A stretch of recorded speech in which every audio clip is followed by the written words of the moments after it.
அஸ்ஸலாமு அலைக்கும். விதையில் தொடங்கி விறகில் முடிகிறது மரத்தின் வாழ்க்கை. கருவில் தொடங்கி கல்லறையில் முடிகிறது மனிதனின் வாழ்க்கை. ஆற்றல் படைத்தவன் எல்லாம் அடுப்படியில் சமைக்கிறான். மனைவியின் வருமானத்தில் வாய்மூடி வாழ்கிறான். மனிதன் மண்ணை ஏக்கர் கணக்கில் அளக்கிறான்.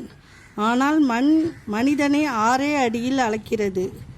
எதுவுமே இல்லாமல் அனாதையாய் வாழ்பவர்கள் எவ்வளவு வருந்துகிறார்களோ தெரியாது. ஆனால் எல்லாம் இருந்தும் அனாதையாய் வாழ்பவர்கள் அவர்களை விட ஒரு படி அதிகமாகவே வருந்துகிறார்கள்.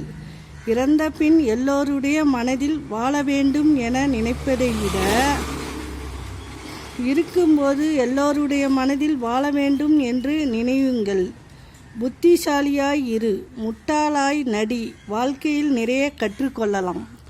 அஸ்ஸலாமு அலைக்கும்.